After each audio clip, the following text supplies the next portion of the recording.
आपल्या सोबत आमदार सीमा हिरे देखील आहेत फोन लाईनवरनं। सीमाताई, आपलं स्वागत लोकशाही मराठीमध्ये। नाशिक शहरामध्ये बिबट्यानं नागरी वस्तीत येऊन हल्ला केल्याचं समजतंय। सध्या आपण तीच बातमी सातत्यानं दाखवत आहोत गेला तासभर। आपली पहिली प्रतिक्रिया या सगळ्या संदर्भातली।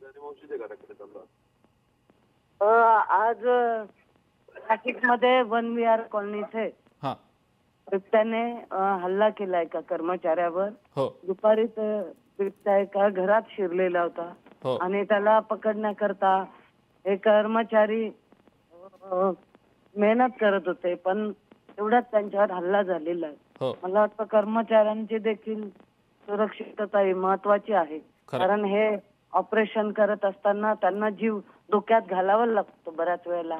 आणि एवढ्यात नाशिकमध्ये वडनेर तुम्हाला असेल, आमच्या इथे 2 ते 3 वेळा लहान मुलांवर हल्ला करून काही गतप्राण देखील झाले, बेपत्ता आले। त्यामुळे त्यांच्याकरता हे खूप महत्वाचं आहे। ही गोष्ट आम्ही सीएम साहेबांच्या निदर्शनात आणून देऊ। हो, पण सीमाताई, या घटना वाढतायत गेले काही दिवस सातत्यानं। म्हणजे फक्त नाशिक पुरतं म्हणत नाहीये मी, राज्यातल्या इतरही भागांमध्ये घटना घडल्याचं आपण पाहिलं असेल गेल्या काही दिवसात, अहिल्यानगरमध्ये खास करून आणि पुणे ग्रामीण परिसरात। तर तातडीने यावर उपाययोजना करता येऊ शकते का? काय नेमकं आपलं मत आहे? तातडीने उपाययोजना करता येऊ शकते।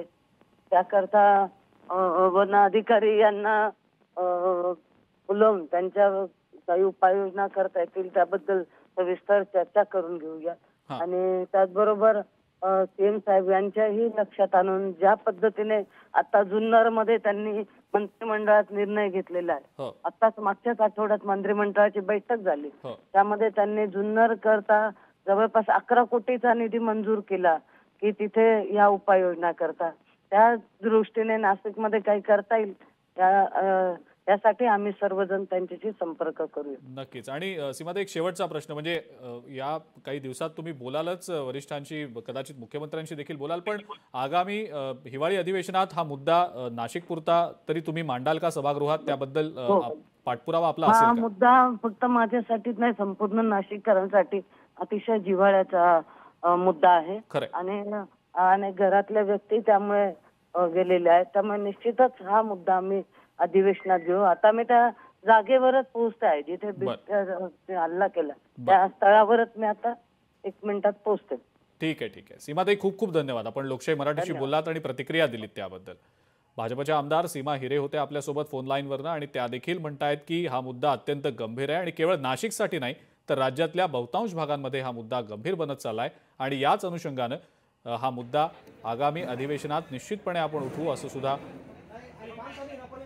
सीमा हिरे यांनी म्हटलेलं आहे। लोकशाही मराठी ऐका, पहा, जागरूक रहा।